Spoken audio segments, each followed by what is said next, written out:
Olá, começa agora mais um programa TV Secor, o canal do comerciário que você assiste todas as manhãs e segundas-feiras em www.secor.org.br, também em tvosasco.com.br, pelos canais 3 da NET, 8 da Vivo Fibra e canal 22 da Megasat.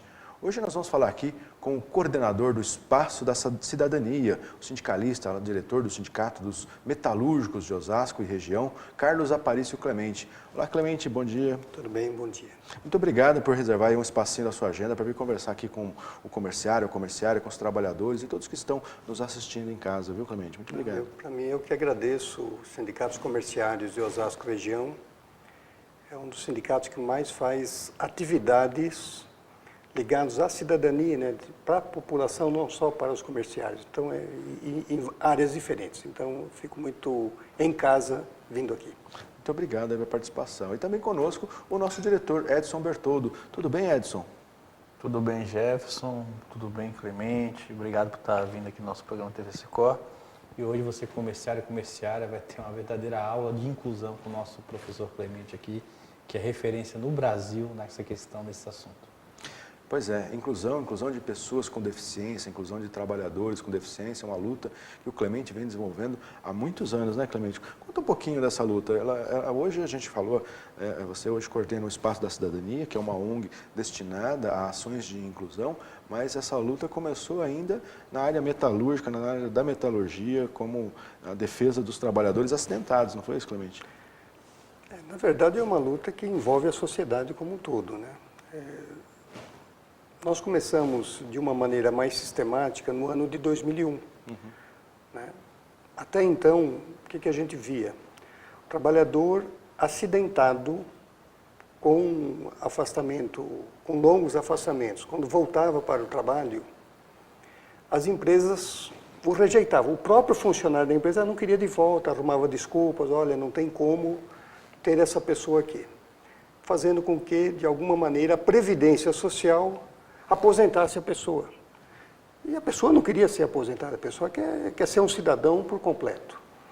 Mas em 2001, nós tivemos a oportunidade de fazer um projeto no município de Osasco de acessibilidade arquitetônica nos prédios públicos e de uso público, e a partir do contato com pessoas com deficiência, que nasceram ou ficaram com deficiências, não só as pessoas acidentadas, a partir daí, né, foi se construindo uma ideia de que as pessoas com deficiência, de fato, precisam ter todos os espaços na sociedade para todas as pessoas, para elas também.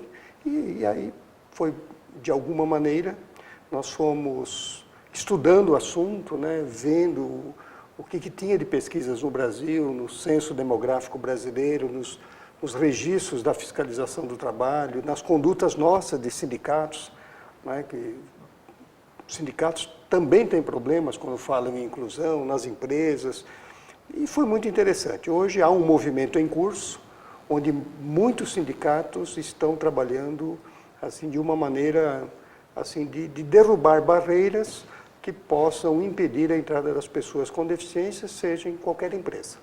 Antes da gente entrar nessa ação mesmo de inclusão, eu queria resgatar aqui um pouquinho, que você falou rapidamente, que você fez um projeto, né, de acessibilidade. Pouca gente sabe, mas o Clemente ele foi, né, se lembra, né, pouca gente lembra, mas o Clemente foi vereador em Osasco, né, Clemente, por meio mandato, aí houve uma confusão, a questão do partido, que teve um problema, mas nesse curto período aí de 2 anos, fez um projeto importantíssimo para a cidade, né, para ver a diferença, né, Edson, um representante dos trabalhadores chega lá, né, que foi justamente um projeto de conferir acessibilidade em todos os próprios públicos, né, aqui na cidade de Osasco, não foi isso, Clemente?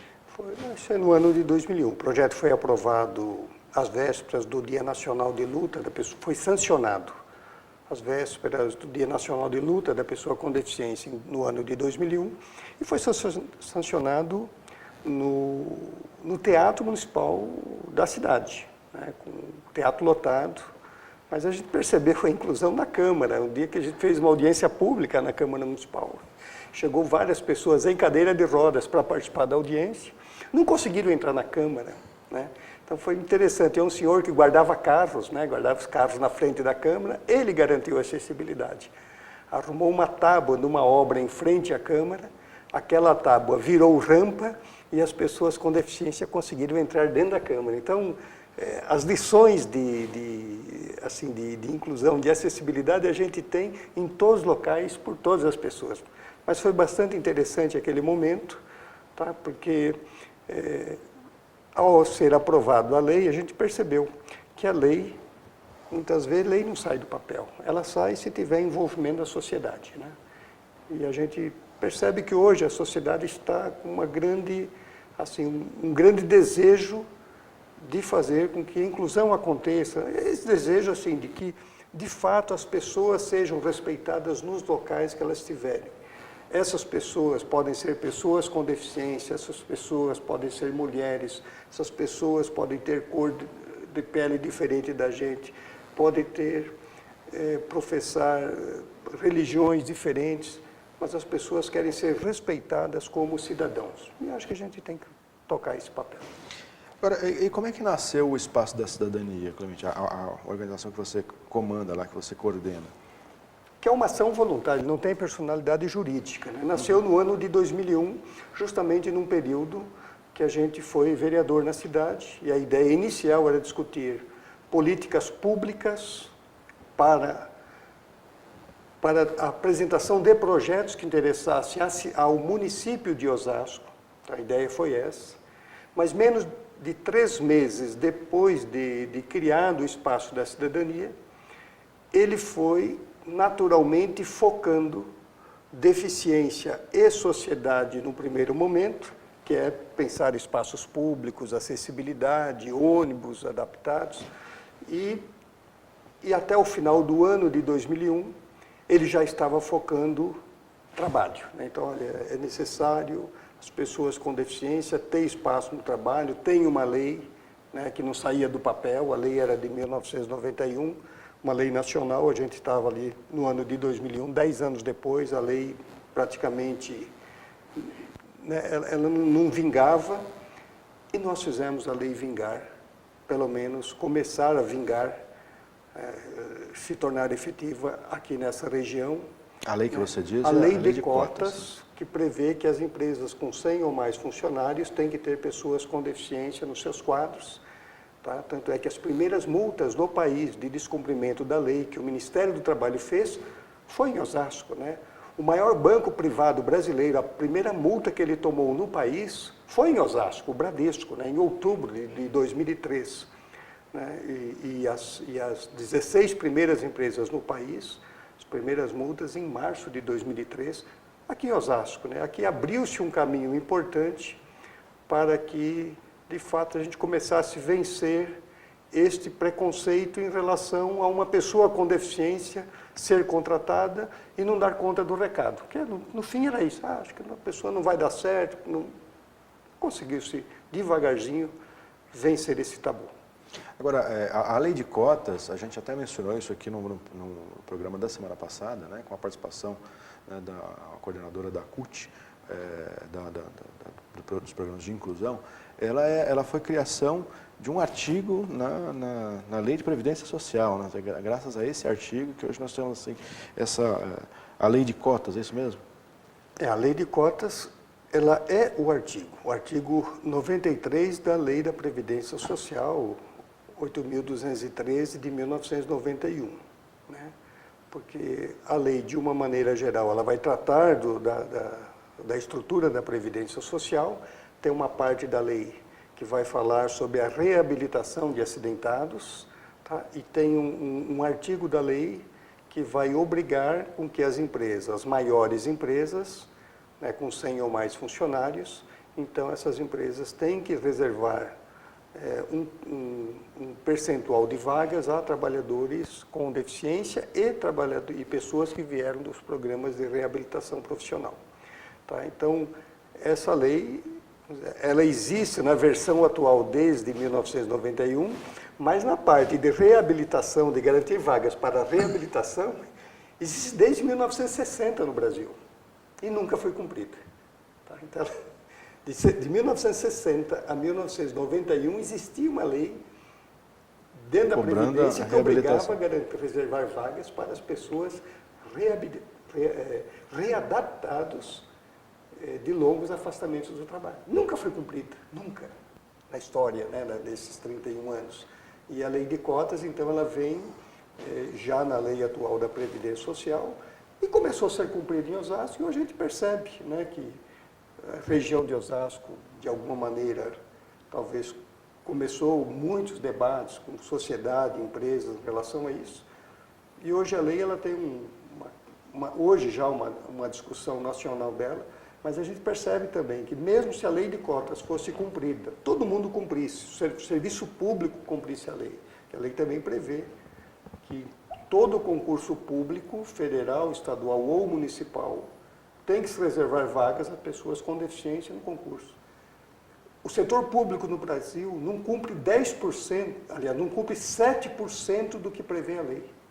Há 93% de descumprimento da lei no setor público. Quem deveria dar o exemplo? É o pior, quem deveria dar o exemplo é o pior exemplo. E no setor privado, a lei, olhando só o setor privado, hoje nós não atingimos metade do cumprimento da lei no país, só olhando empresas privadas brasileiras. Então, se todo mundo cumprisse a lei, a gente teria hoje em torno de 1 milhão de vagas reservadas às pessoas com deficiência. 1 milhão. A gente tem hoje 418 mil pessoas com deficiência trabalhando nas empresas brasileiras com carteira registrada. Ora, mas nós temos 31 milhões de pessoas com deficiência e idade de trabalhar. Dessas pessoas, mais de 10 milhões têm ensino médio ou ensino superior completo. Exatamente. Não é falta de qualificação. Não, né? é que o mercado quer para qualquer pessoa, ele quer o sujeito que tenha um curso técnico, que tenha o ensino médio, que tenha uma faculdade. As pessoas com deficiência estão para a par as pessoas sem deficiência quando a gente olha escolaridade. Né? Mas há um preconceito muito grande da ideia de que as pessoas não vão conseguir dar conta que a gente não acreditar que o outro possa fazer o mesmo serviço que a gente faz. Esse outro pode ser uma pessoa cega, pode ser uma pessoa surda, pode ser uma pessoa com deficiência intelectual ou uma pessoa com deficiência física. Nós temos que romper essas barreiras do preconceito. Agora, a que você atribui, Clemente, essa atitude? Porque, assim, acho que é um exemplo bastante importante, né, de como essa coisa da meritocracia, de que pode, faz chegar lá, ele é falho no sentido de que você precisa estabelecer por lei cotas para garantir alguma proporcionalidade de representação dessas pessoas no mercado de trabalho. Porque, como você mesmo disse, tem 31 milhões de pessoas, 10 milhões com qualificação, e ainda assim o mercado não abre os olhos para essas pessoas, não abre oportunidades para essas pessoas. A que você atribui esse preconceito? E que não vem de agora, então não é um preconceito brasileiro. Né? Isso faz parte da história da humanidade, que é a história da própria evolução das pessoas com deficiência na sociedade, que lá no início, dos primórdios que a gente conhece, né, as pessoas com deficiência, em determinados momentos, eram até sacrificadas no nascimento. Depois, ficavam com deficiência na fase adulta, eram preservadas. Né, mas a gente teve essa situação de matar as pessoas no início, tá? E depois, quando a sociedade vai respeitando a presença delas, vai respeitando em que situação? Em situação de isolamento. Então, vai ficar em locais isolados dos demais, como se as pessoas com deficiência, né, elas têm que viver, mas viver longe de mim. Por isso que apareceram na história também da humanidade muitas entidades de assistencialismo. Começou com a igreja, começou com grupos, né, de preservação da vida, mas sempre isolado. Então, essa ideia do coitadinho, a ideia que a pessoa com deficiência... E isso está totalmente provado. Olha, nós tivemos, questão de 10 dias, nós tivemos no Paraná, em Curitiba, assistindo a uma palestra do primeiro desembargador, que é juiz de juiz, desembargador cego do Brasil. ficou cego aos 23 anos, Dr. Ricardo Tadeu Marques da Fonseca, hoje é um desembargador do Tribunal Regional do Trabalho do Paraná. Poxa, uma das maiores cabeças do país, e ele mostra isso, né, que ele anda pelo país afora, ele vê juízes julgando contra as pessoas, porque o juiz, igual ele é um desembargador de segunda instância, o juiz não acredita que a pessoa com deficiência pode fazer qualquer trabalho igual qualquer pessoa. Então não é só o senso comum da sociedade, olha, eu acho que as pessoas não vão dar conta do trabalho. É um preconceito cultural, né, que está arraigado em todas as... Agora, as pessoas com deficiência constituem família, né, lutam pela escolaridade cada vez mais, é só a gente olhar os registros, e acho que aí o censo demográfico brasileiro, os dois últimos, do ano de 2000 e do ano de 2010, vão mostrando isso, mas é uma luta contra o preconceito, né? Acho que é uma luta contra o preconceito e é uma luta que abre um campo enorme para nós, do movimento sindical, trabalhar essa luta, porque nós, no mundo inteiro, o movimento sindical tem lutado para a luta pelo trabalho decente.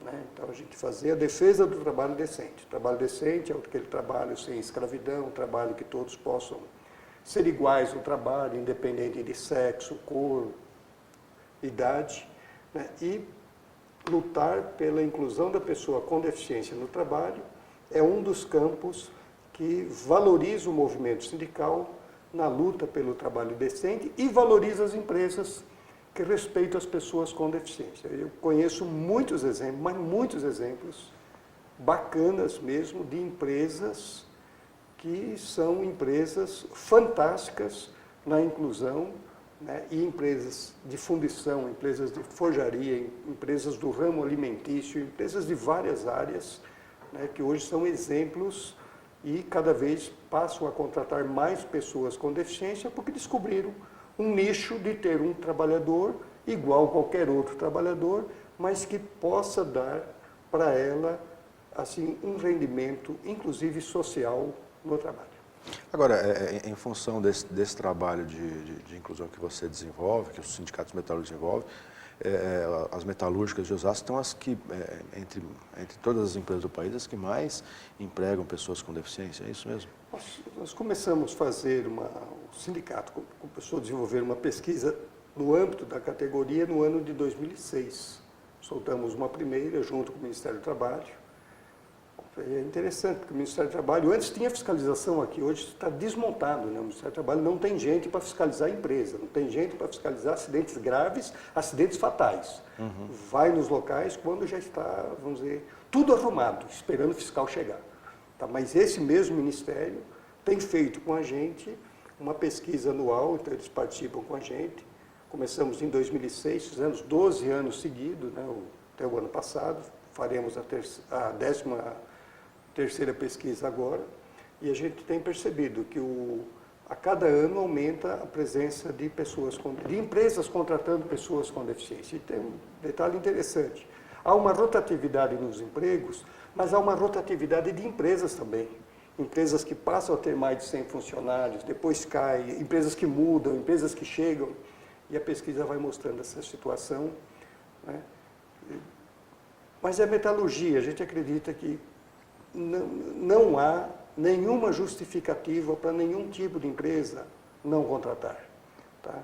As metalúrgicas que sacaram isso, né, então nós temos exemplos muito bacanas, as que sacaram isso, desde 2003, têm mantido o recorde de contratação.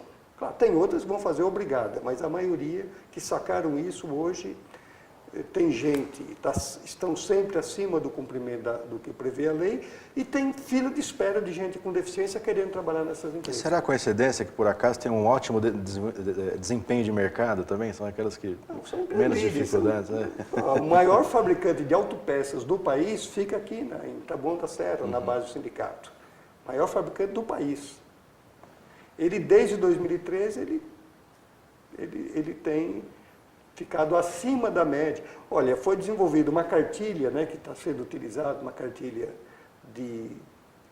mas para os trabalhadores perceberem a possibilidade de reconhecer o ambiente de trabalho inclusivo, respeito às demais pessoas, várias pessoas que ajudaram na elaboração da cartilha são funcionários com deficiência dessa empresa. Então, a gente foi buscar... Essa cartilha, aliás, a cartilha essa aqui, inclusão, é atitude? Que os comerciários, a cartilha que os comerciários estão trabalhando com a categoria, enfim, mas que o movimento sindical, né, que com certeza, né, deverá trabalhar bastante essa questão, mas quem ajudou a fazer, tem gente com deficiência de empresas que são bons exemplos de inclusão, porque a gente queria que tivesse um material que pudesse ser facilmente compreendido pelo conjunto de trabalhadores. E no caso, essa empresa, algumas pessoas com deficiência participaram no processo de discussão desse material. Cara, fala um pouco da cartilha Inclusão e Atitude. Qual é a tua? Como é que nasceu a cartilha? Então, a cartilha ela nasce de uma situação muito clara. Primeiro, as pessoas com deficiência, a maioria que quer trabalhar, são barradas ao emprego. A maioria são barradas, mas são barrados por mitos e preconceitos. Então, tem um mito que a pessoa não tem gente com deficiência, esse mito não existe, não é verdade. Não tem escolarização, esse mito também está derrubado. As pessoas com deficiência não podem trabalhar em áreas de risco, em serviços insalubres, também isso é apenas um mito. Há outras situações, que é o geral, que é, olha, está vindo aí a terceirização ilimitada, que coloca um risco para trabalhadores com ou sem deficiência de perder o emprego, a indústria 4.0, que é a automação nas maiores escalas dos processos produtivos, há um risco de você chegar na cota humana, da pessoa ter, com ou sem deficiência. Já não tem mais emprego para ninguém. Cota em relação à máquina, né? Então, mas esses são mitos. Então, esses mitos, essas situações, de alguma maneira, dificultam com que a pessoa com deficiência chegue no trabalho. Mas quando ela chega, o que a gente tem percebido? Muitas vezes, o trabalhador, dentro da estrutura da empresa, pode ser indústria, comércio, serviço, o que for, quando chega dentro da empresa, muitas vezes as pessoas também não estão, também tem essa dificuldade de aproximação, até porque não estava trabalhando antes, a pessoa está aqui, de repente você tem uma pessoa com deficiência intelectual. Como que nós vamos trabalhar com ela? Uma pessoa com uma deficiência física, uma pessoa surda, uma pessoa com deficiência visual. Então, a cartilha, então, ela já vem preparando um campo, quando a pessoa consegue chegar dentro da empresa, né, dos colegas de trabalho reconhecer o ambiente inclusivo. Qual é esse ambiente que respeita a todos? Que, na verdade, seria a etiqueta do respeito social, o respeito entre as pessoas. Mas qual é o ambiente que respeita a todas? Todas as pessoas. Mas, em relação à pessoa com deficiência, né, como a gente, né, que tipo de informações eu preciso, enquanto trabalhador, para mim receber bem e poder conviver bem com esta pessoa no trabalho. Não é conviver no sentido da etiqueta de, olha, em relação a tal deficiência, é assim que eu me comporto. Não. É em relação ao trabalho em si, né, essas possibilidades de trabalho.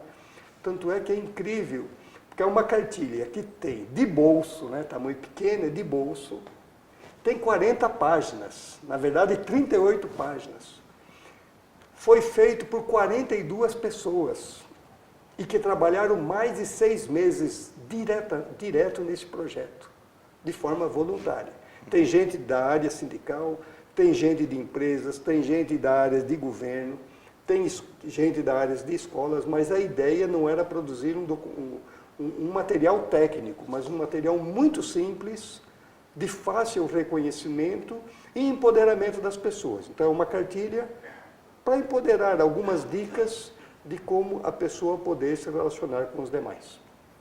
Agora, eu estou vendo aqui que tem assinatura, né? Tem apoio do Ministério Público do Trabalho.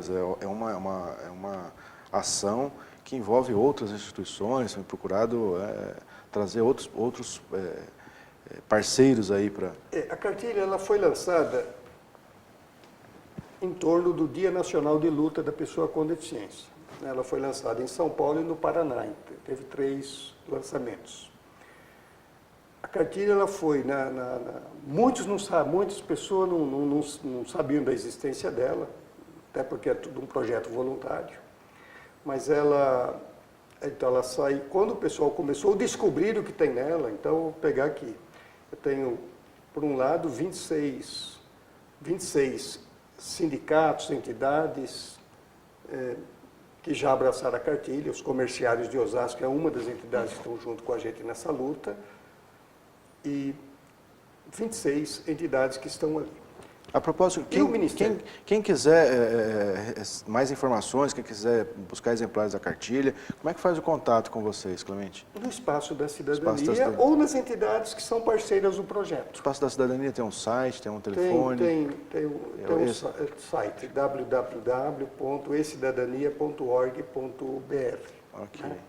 Mas, então, essa cartilha, quando o Ministério Público do Trabalho viu a cartilha, então foi isso mesmo, quando a coordenadora nacional do Ministério Público do Trabalho, na área que luta combate a discriminação, quando ela viu o conteúdo da cartilha, abraçou a causa imediatamente. Qual é a estratégia do Ministério Público?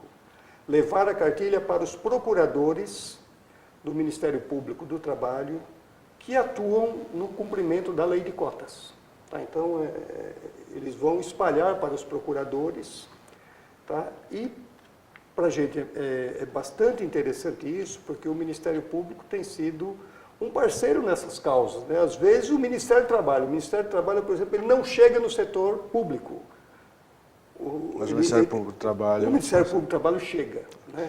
Então é um parceiro importante no combate à discriminação e ele viu na cartilha uma linguagem muito simples dos procuradores entender. Mas a gente, no processo de preparação dela, a gente viu que a linguagem que ela foi feita, também ela foi feita de uma maneira muito simples, de fácil entendimento. Tanto é que são 42 pessoas que trabalharam no projeto, 40 nos vários encontros e 2 cartunistas. Os cartunistas entraram nessa discussão quando estava pronto já o conteúdo. Um fica no interior de São Paulo, que é Risse, cartunista Risse. A produção já tá avisando aqui, o cartunista Risse. E o outro é o Ricardo Ferraz, que mora no interior do Espírito Santo e é um dos maiores cartunistas do país.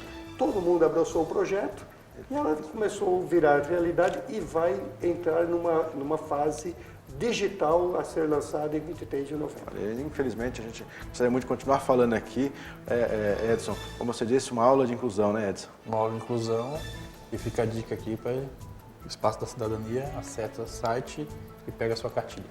ecidadania.org.br para obter mais informações aí sobre a cartilha. Infelizmente, nosso tempo chegou ao final. Queria agradecer, Clemente, a tua participação. Edson, obrigado pela presença, pela participação aqui no nosso programa. E você já sabe, não fique só, fique sócio. Confira no site do sindicato, www.secor.org.br, os benefícios e vantagens de ser um associado. Eu aguardo você na próxima semana. Até lá.